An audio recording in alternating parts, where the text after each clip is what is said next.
Hi everyone, my name is Cassie. I'm currently backpacking Europe, and welcome to my podcast, Human Connections with Cassie King. So this first episode is going to just be a short introduction about kind of who I am, what I'm doing, why I'm doing it, how I'm doing it, what's the point of this podcast, what will it entail, things of that nature. Let's get into it. So first, a little background about me. I have been living in England the past 3 years. I moved there in September of 2021 to do a master's in clinical psychology. So that was about a year, and then I've been working in the field the past 2 years, living in England, making memories, new experiences, traveling a bit on the weekends, making friends from everywhere. England is such a melting pot, especially at the university I went to. There's a lot of international students, lots of opportunity to meet people from other cultures and that nature, and I really enjoyed it. So now, my kind of job's finished up, my lease is done in England, and I started backpacking Europe as of like a week or two ago, starting in the UK, and now I'm currently in Spain. So backpacking Europe has been a dream of mine for literally over a century. I remember being 13, 14, 15 years old and having my first jobs babysitting and putting away some of that money, being like, I'm going to travel someday. That is my dream. I don't know. I love new experiences. I've always liked the idea of travel, and now having done it a fair bit, I just love it. I love meeting new people, new experiences, trying new food, experiencing different cultures. It's just been an amazing experience. And I've traveled to 10 different countries, having lived in the UK and kind of hopping over for little weekend excursions or occasional kind of week-long trips. But now I'm kind of traveling long-term, and I thought I would document the experience and interview travelers, locals, hosts, anyone that's willing, and just kind of hearing their life story, their background, how they grew up, cultural differences, all that good stuff. I think everyone has a really interesting story to tell, and I want to tell it. I want to document the kind of uniqueness of individuals, and especially being in different cultures and from different countries. I'm really excited. So I've met so many interesting people on the short trips that I've done, but now I'm looking forward to actually sitting down and having a long, in-depth conversation with the intent of uncovering these differences. So, what is my podcast, Human Connections with Cassie King?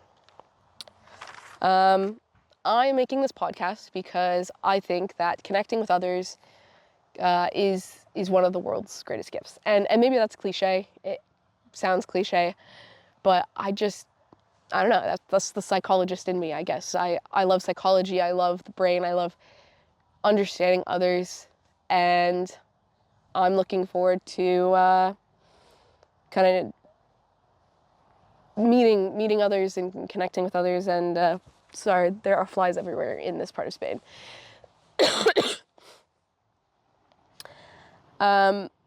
I'm looking forward to documenting the stories and life philosophies and journeys of others as I make my way around different parts of Europe. So this podcast will vary depending on the individual, because everyone has different interests, different hobbies, different experiences. It would be anything from sharing travel stories with other travelers to maybe doing, food taste tests of foreign foods and snacks and that kind of thing, to just connecting deeply about, maybe the meaning of life and what is our purpose. Because I don't know. So I'm looking forward to that. Every podcast will be different, but it'll have the commonality of talking to interesting people from diverse backgrounds and sharing their story. So that's what I'm doing. So how am I traveling? That is a common question that people have already been asking me in the past week or two. And there's a couple kind of components at play here. The first being World Packers. So for those of you who don't know what World Packers is, It is a work/volunteer-based experience or organization where travelers will give their time and effort and skill set to host in exchange for free housing, along with potential other amenities depending on the experience and location and that person. So that's how I'm in Spain. I'm currently in Villena, Spain for my first World Packers excursion. I've been here a couple days now. And I love it. It's really chill. The hosts here are amazing and welcoming right off the bat. I am in this very rural part of Spain in the countryside, and our main jobs include, I'm here with 2 other World Packers volunteers as well. Our main jobs are just to feed the farm animals in the morning and help make kind of Halloween decorations for an upcoming summer camp that they're hosting at the property. That's about it. We have a lot of free time to get to know each other, to do our own work, but we help out when needed because that's what we do. You know, me and the other volunteers, we all made dinner for everyone last night, and you know, helped clean up and that kind of thing, and we're happy to do it because that's just the community that we're in, and we're grateful to have a place to be, and the work is really relaxed. So the people who own this kind of space, most of the people who are here are actually Dutch. They came over from the Netherlands within the last few years because they just didn't like the 9-to-5 lifestyle. They were tired of the Netherlands weather, which is gloomy and rainy, similar to the UK, which I can completely relate to. And they wanted to be their own boss. They wanted to work around their own schedule, very kind of nomadic, hippie-esque, and I love it. I relate to and envy their lifestyle a lot because I know that what I'm doing at the moment is a bit temporary. Yeah, so it's been really interesting getting to know them and learn about their space and their experiences, and I'm really grateful to be here. So yeah, World Packers, there's 3 main types of programs. There is the typical work exchange, which is what this is, where you exchange your skills, whether that be housekeeping, cleaning, cooking, gardening, tending to farm animals, in exchange for free housing. And then there's social impact jobs, which have more to do with like working in schools and helping children and like that kind of vibe. There's other types within that genre, but none are coming to mind at the moment. And then there's ecological projects, which are more nature-esque, a bit more down and dirty, a bit more, a lot of those are like living in tents and, whether it's, sorry, there are a lot of flies around here. Ecological projects are about documenting nature, getting a bit more dirty. A lot of them, you're like living in tents or cabins in the woods, and you might be documenting bird species or doing environmental conservation or that kind of aesthetic. So World Packers, a couple things I really like about it is that you're guaranteed to have at least 1 day off a week wherever you're working, and the work is part-time. The volunteer work is never a full-time job. A lot of people have kind of remote part-time jobs on top of doing the volunteer work, and it's a nice like added amount of security when you're applying to jobs. It tells you how many hours you're going to be working a day or a week, and it never exceeds a part-time job. I think the maximum is like 30, maybe 25, something around there. Here is a maximum of a couple hours a day, which is really nice. And here, it's 2 days off a week. I found most of the places that I applied to, it was 2 days off a week, but some of them are 1 day. Other amenities that could be included in your World Packers experience are like free laundry, hiking tours, maybe free drinks, a free access to a bike. Meals are sometimes included. Like here we get dinner every evening, but we're in charge of breakfast and lunch. And we are in the countryside, so we'll have to like hitch a ride with someone to town, like 20 minutes away, to get groceries and things for the next few days. So I've been, having granola bars and fruit and sandwiches and things for breakfast and lunch. But it's hot and we're running around so much. I'm like not super hungry during the day just because it's outside so much, but I really enjoy it. I love this location. The only downside for me is one, I'm usually not this stuffy. I have been having really bad allergies in this part of Spain, and the volunteers, we stay in this kind of cabiny tent-esque thing with bunk beds and things, and you can't really escape the pollen in the outdoors. So I've been taking allergy medication, but it's not really helping. So that's something to keep in mind. If you're sensitive to allergies, some locations will definitely trigger it. I get really bad allergies in the UK sometimes as well, but never in the US. It's just different types of tree pollen, I'm sure, and that kind of thing. So the pollen here is not great, and there are flies everywhere, which get annoying. But again, that's in no one's control. That's just how it is, and this kind of landscape, you're bound to have pollen and flies. So I love everything else about this location. Okay, there's an alarm going off, so I'm gonna wait a second. That is World Packers. I'll be making a bunch of reels and shorts and things, explaining a bit more of the details of World Packers versus like how I made my profile, how to apply to hosts, things to know, because I definitely had to figure it out on my own for the most part. I couldn't find a lot of stuff online that was super helpful, unfortunately. So I'd love to kind of share that with others. Like, for example, you have to pay a membership fee for World Packers, which I didn't realize initially, but it makes perfect sense. There's 3 different tiers of security, I guess, and you have to pay for one of them in order to get access to applying to hosts. And it's a membership that is for a year. I got the middle tier one, which is like £100 for the year. But I mean, it already pays for itself if you do even one excursion, because I'm staying here for 10 days for, you know, free in exchange for the volunteer work. So you wouldn't be able to stay somewhere in Spain for 10 days for less than £100, really. Maybe in a really cheap house. No, not even that. Anyways, with that membership fee, you get access to applying to all the places.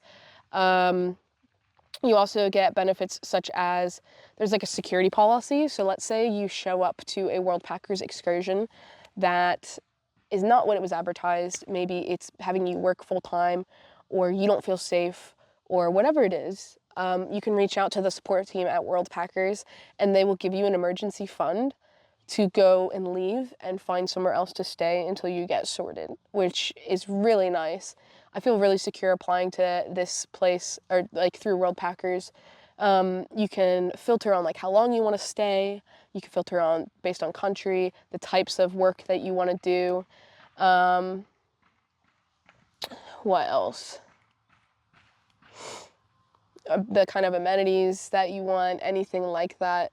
It definitely helps with the applications. And I personally only applied to places that had a decent amount of reviews, and that they were at least like 4 or 5 stars for reviews, just to ensure my own safety. Because there are a lot of cool looking excursions that are new that don't have any reviews, and you know, someone's got to be the first person to review it. But unfortunately, that is not going to be me traveling alone for the first time as a young female. But if that is other people's vibe, then by all means, that would be really cool. Let me know how it goes.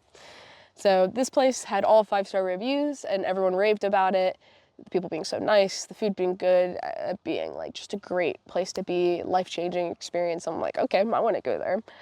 And I found out it was actually a very competitive location to apply to, so I felt very honored to have been chosen to stay here, because you're not guaranteed to get approved. There are places that are like newer locations, or struggling to get people maybe based on where they're located, that it says like higher chance of approval, because either not a lot of people are applying, or it's a newer location, or it's a less desirable area. And so if your like profile is struggling to get traction, and you're struggling to find hosts that are willing to have you, then you can definitely filter by those experiences, which I did a little bit of as well. Yeah, so more to come about World Packers and my experiences with it, and my recommendations and things like that. But that's kind of a good baseline knowledge to understand about the organization. Other ways that I'm traveling are just through hostels and Airbnbs. I am very grateful and lucky that I have saved up money and have like a pot of money to live on. Not everyone is like that, and if that's the case, then definitely just kind of exclusively doing World Packers would ensure that you've got like free housing, and as long as you enjoy or are okay doing volunteer work, which I like it. That's a really great budget way to travel. Anyways, so I'm staying at some Airbnbs and some hostels. I think hostels get a really bad rep, but I enjoy them. I've only had like really one or two bad experiences, and they weren't even that bad. It's just about, you know, what's the right word? Acting appropriately and ensuring your own safety. But I've stayed in hostels over half of the countries that I've stayed in, and you know, almost every time I meet someone awesome that I've like, you know, followed on Instagram and kept in kind of my old contacts with, or gone out drinking with, and things like that.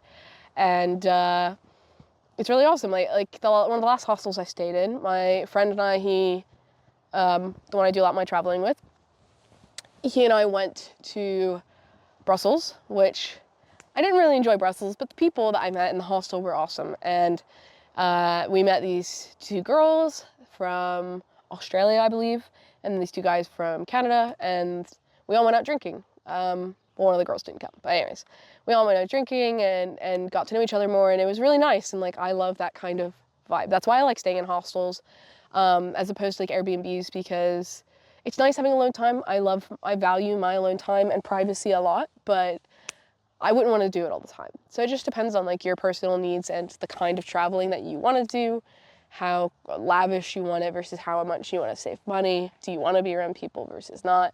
All that kind of stuff. Hostels are typically cheaper than Airbnbs, although definitely compare prices, because I have had Airbnbs that be cheaper than hostels depending on the location. And using the Airbnb app or the Hostel World app are great avenues in order to find affordable housing depending on your location. And Hostel World, similar to most like, you can filter by, you know, above X star rating, or something that I'll be doing now that I'm solo traveling is you can filter by only staying in all female dorms, for example.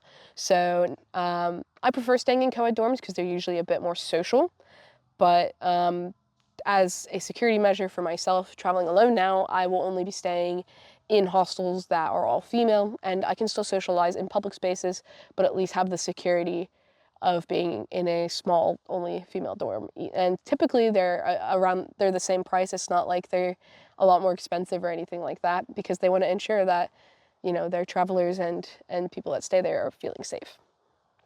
So I can make more content about my experience with hostels as well, if that's something of interest. If you snore really loudly, maybe hostels are not the best idea. But again, like, most hostels I've stayed in has had at least one snorer. It's just kind of like, a lot of them give out free earplugs and things, just because it's bound to happen. You're sharing a space with people from all over. My friend that I travel with, he snores really badly, and so we try to stay in Airbnbs when we can for everyone else's sake. When we were in Amsterdam, we were staying in a hostel with a bunch of girls from Canada. And I remember waking up in the middle of the night because we went out drinking, and he snores worse when he drinks. And I woke up from his snoring, and I looked over at him, and all the Canadian girls, I just see a bunch of like pigtails hanging over the bed, like looking at him like, what the heck is that noise? Because it sounds like a chainsaw. It's crazy. And I felt so bad that, like, for her, and I know he was embarrassed about it, but it just happens, you know. That is what is expected sometimes when you stay in hostels, but it is what it is. Pros and cons to it. We'll get into that more later. But anyways, hostels are a great way to travel cheaply, meet people, all that good stuff. Definitely check reviews, check facilities. I have stayed in places where the shower was like there was no shower head, it was just a hole in the wall basically. Or I've stayed in places where there was mold everywhere, and it is what it is. I would prefer that over feeling like unsafe, having it be a more uncleanly. But again, most of the places I've stayed have been clean and nice and tidy, with good like workspaces and nice bar areas to socialize and all that good stuff. It's just important to check reviews, see what people have to say about the place, look at pictures, and be sensible. It's definitely important to have common sense and do your research when you're traveling, especially alone. Yeah, and then kind of the third component that relates to how I'm traveling and things like that is I'm very lucky the fact that I have kind of the UK as a base point to jump off of, and I have friends and my boyfriend to kind of touch base with if I need to just head back and have a day or two to just chill and not have to get an Airbnb, or do some laundry, or I've got like my winter stuff at my boyfriend's flat right now, and I can to go exchange when I'm traveling somewhere more cold and not in Spain. Because it's early October now. A lot of locations are very cold now, but Spain is hot. So I'm grateful that even as an American, I have these connections of places I can stay in the UK to kind of touch base if I need to. And that's a nice added sense of security, and to not feel like I'm constantly running around if I don't want to. It was also really convenient. One of my best friends, that guy I met, the snorer, I shouldn't refer to him like that, sorry.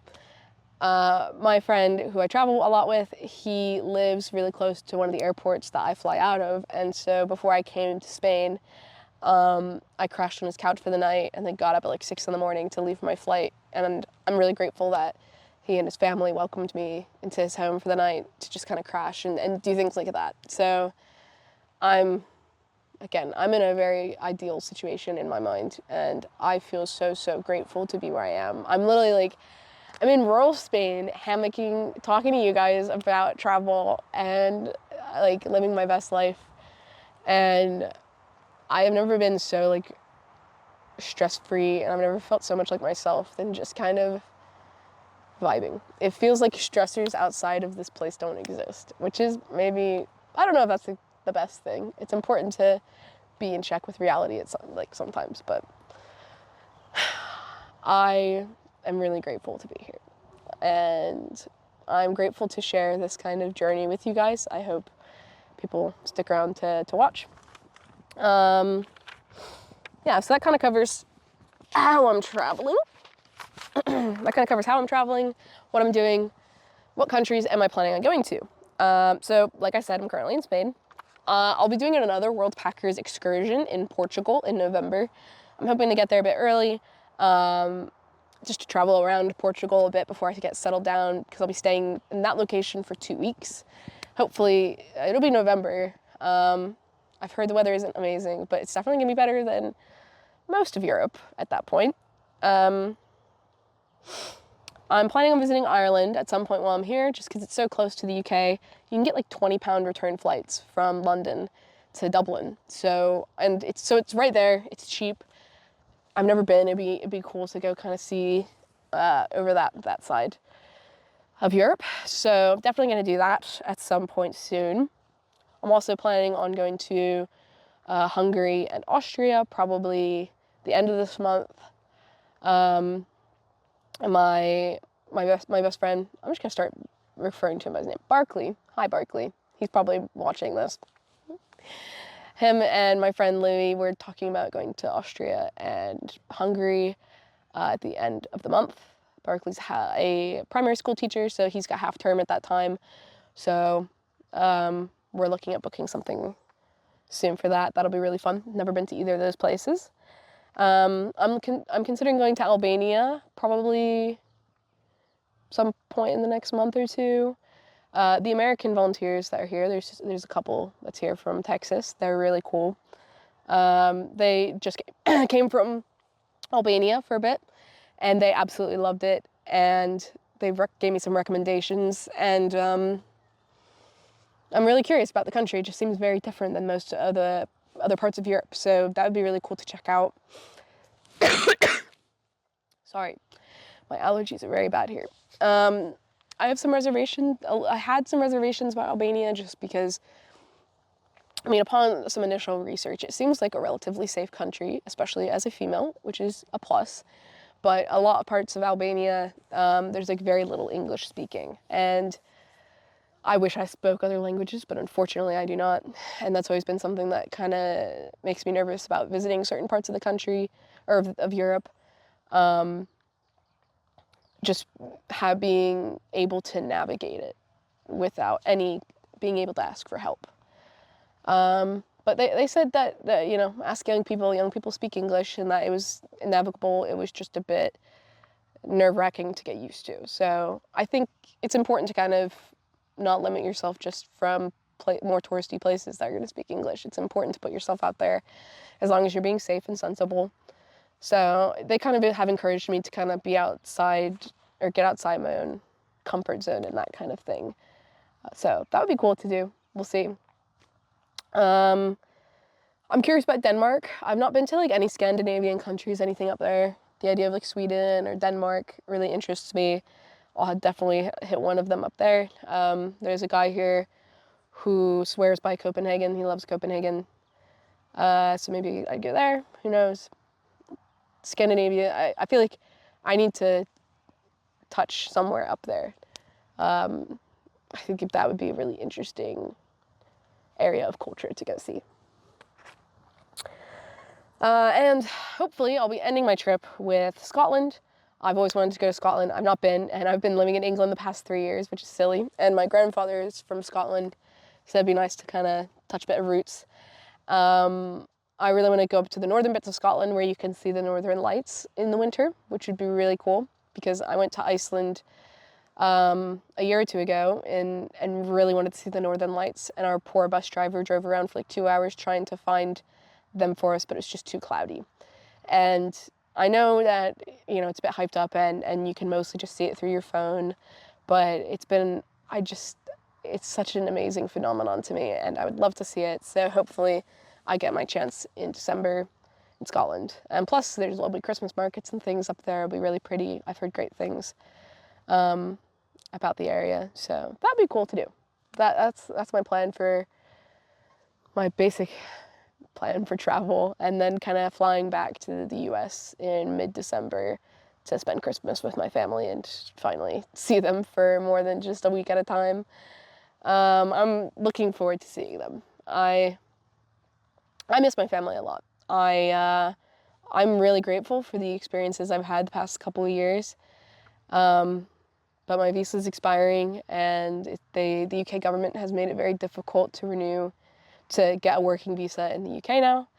And so I've kind of decided it's my time to leave, and UK weather sucks. And it'll be nice to see my family more. And I'm interested to see if I have culture shock kind of adjusting back to the US. But anyways, if you guys have any travel recommendations for other parts of Europe to see, please let me know. I welcome recommendations or thoughts or anything about what I'm doing. I want to create a community where we kind of just talk about travel and talk about culture and where to go and what to do and what to see. And if anyone has any questions about like what I'm doing, why I'm doing it, how, things about world packers, things about hostels, things about Spain or other countries I've been to, I absolutely welcome the questions. Again, I want that sense of community, so please feel free to spam me. And before I end the podcast, I want to give a couple shout outs to some special people who have been in my corner and helping me throughout this project and these endeavors. The first being Daniel Baldwin. So he has composed the music that I've used for my intro to my podcast. He is super talented, music composition, sound design, all that good stuff. I have linked his portfolio in the description of this video. So please go check out his work. He is beyond talented. I genuinely love his music and the work he does. It's very funky, chill, groovy stuff. And he's gonna make it big one day. I promise you that. So again, Daniel Baldwin, thank you again for the music. Go check out his work. He's very talented, and I'm glad to call him my friend. And then the second shout out is to my boyfriend, Lee Hanley. He is a very talented filmmaker, sound designer, and he's currently doing his master's in sound design. But he's helping me with the video editing, with sound design components, with podcast strategy things. He is a lot better at that kind of stuff than I am, and I'm really grateful that he's been in my corner and a great support system and kind of well of knowledge. And shout out to him as well. I've also linked his portfolio below. Go check out his website, go check out his work. Both of their names are gonna be on the big screens sometime soon. So yeah, I'm really grateful for both of them. And I hope, I want to support kind of the up and coming artists and people in my circle, in my community. So thank you both to them. That is all for this kind of intro video. I hope you guys enjoyed it. Thank you so much for listening. And join me next time on Human Connections with Cassie King. Bye.